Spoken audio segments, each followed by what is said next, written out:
মালদায় দুলাল সরকার খুনের পর এবার কৃষ্ণেন্দু নারায়ণ চৌধুরীকে হুমকি। যে কোম্পানির নাম করে টাকার দাবি না পেলে খুনের হুমকি। গতকাল ফোনে মেসেজ এসেছিল কৃষ্ণেন্দু নারায়ণ চৌধুরীর কাছে, কিন্তু মেসেজ না দেখায় আজ ফোন করে তৃণমূল নেতাকে হুমকি। ইংরেজবাজার থানায় লিখিত অভিযোগ দায়ের। অভিযোগ পাওয়ার পর নিরাপত্তা বাড়ানো হলো কৃষ্ণেন্দু নারায়ণ চৌধুরী। রাজ্য পুলিশের পাশাপাশি তদন্তে STF. P4 insulated water tanks, kitchen and bath fittings, বিশুদ্ধ জল, সুস্থ জীবন, P4 আজীবন। हेलो। हाँ, किसान से बात हो रहा है मेरा। हाँ, बोल रहा है, बोलिए। जी बोल रहा हूँ।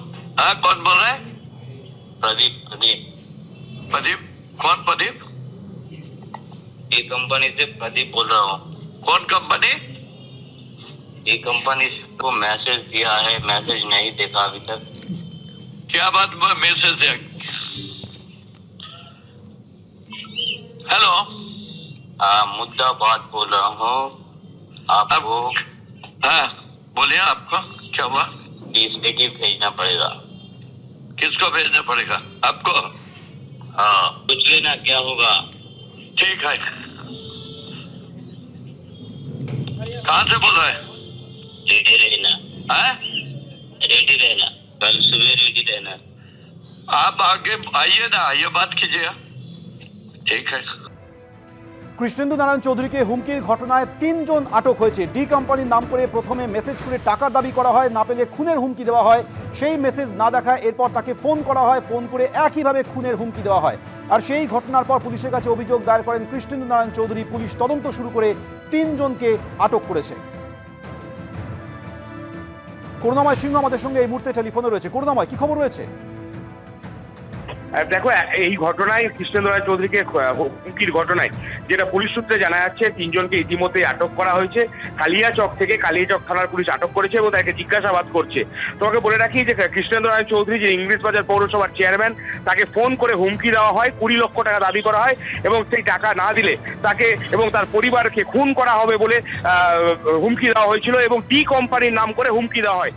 তিনি ইংলিশবার থানায় লিখিত অভিযোগ করেন। এরপরই ইংলিশবার থানা এবং এসটিএফ যৌথভাবে ঘটনার তদন্ত আরম্ভ করেছে এবং ইতিমধ্যে যেটা পুলিশ সূত্রে জানা যাচ্ছে যে ৩ জনকে আটক করা হয়েছে। মালদার কালিয়াচক থেকে আটক করা হয়েছে এবং তাকে জিজ্ঞাসাবাদ করা হচ্ছে যে এই ঘটনার সাথে তাদের কোনো যোগ রয়েছে কিনা। ধন্যবাদ পূর্ণময়। কৃষ্ণেন্দু নারায়ণ চৌধুরীকে হুমকি এবং এই নিয়ে কৃষ্ণেন্দু নারায়ণ চৌধুরী তিনি নিজে কি বলেছেন শোনাবো। होने से जे भाषा बोल लो जेरकम आपने किशन, हमारा निक नेम किशन, किशन मेरा बात सुन रहा है तो हाँ बोलिए, बोलो टोले बोले ये पेटी भेज दो, नहीं तो मुश्किल है, आपको आपका फैमिली को ठोक दूंगा। বলছি যে কত টাকার দাবি করেছে? ওই তো 20 পেটি বলছে। 20 লক্ষ টাকা। এখন 20 লক্ষ না 20 কোটি আমি কী করে বুঝবো? আমি তো এগুলো ভাষা জানি না। পুলিশকে জানিয়েছেন পুরো বিষয়ে? হ্যাঁ, পুলিশকে একটা এফআইআর করে দিয়েছি আমি। বলছি এই ঘটনা যে মালদা জেলাতে আমরা দেখেছি দুলাল সরকারও খুন হয়েছে, কতটা আতঙ্কিত আপনি এই ঘটনার পর? আমি আমার আতঙ্কিত ব্যাপার না, এর আগে অনেক বোমগুলি খেয়েছি, কিন্তু আমার পরিবার আছে, আমার মেয়েরা আছে বাইরে পড়ে, তারপরে আমার কি একটা পালিতা কন্যা আছে, ভাইরা আছে, দাদারা আছে। আমি না ঘেরা টোপে থাকি, ওরা তো ঘেরা টোপে থাকে না। আপনাকে তো মেসেজও করা হয়েছিল ফোনে। হ্যাঁ, ওইটাও বললাম, মেসেজটা তখন আমি দেখিনি, পরে দেখলাম। কি লেখা হয়েছিল মেসেজ? ওই একে এত টাকা দিতে হবে, না মেরে ফেলবো। ওইটা কতদিনের সময়সীমা দিয়েছে? কালকের মর্নিং, আগামীকালের মধ্যে। আর এই ঘটনায় তৃণমূল এবং বিজেপি কার কি প্রতিক্রিয়া শুনুন। বিষয়টা পুলিশ প্রশাসন দেখছে। যে বার্তা উনি পেয়েছেন সেটা নিশ্চিতভাবেই উদ্বেগজনক। এবার কোন বাংলার বিরোধী কোন শক্তি, বাংলার বিরোধী যারা সব আছে, তারা এইসব নানা ধরনের কাণ্ড কারখানা করে একটা আপত্তিকর কাজকর্ম করে।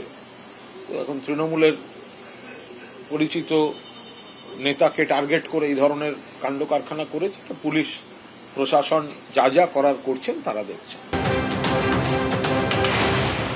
এ রাজ্যে যা চলছে তা কোথাও হুমকি ফোন সুপারি, এবং এই বাবলা সরকার খুনের 50 লক্ষ টাকা খুনের সুপারি দেওয়ার কথা পুলিশই জানিয়েছে। একটি জেলার মধু ভাণ্ড কত বড় হতে পারে যে মধু খাওয়ার জন্য একের পর এক নেতারা, এর আগে আরেকজন রাজ্যের প্রাক্তন মন্ত্রী তিনিও হুমকি পেয়েছেন বলে প্রকাশ্যে জানিয়েছেন। এবং শুধু তো মালদার ঘটনা নয়, বহরমপুরে তৃণমূল নেতা খুন হয়েছেন, ইসলামপুরে খুন হয়েছেন, খাস কসবার বুকে হচ্ছে কাউন্সিলরের উপর আক্রমণ হয়েছে, মারছে তৃণমূল, মরছে তৃণমূল, আক্রমণকারী তৃণমূল, আক্রান্ত তৃণমূল। আর এই যে রাজ্যের সামগ্রিক আইন শৃঙ্খলা ব্যবস্থার ভয়াবহ পরিস্থিতি, তার মূল দায়িত্ব রাজ্যের পুলিশ মন্ত্রী।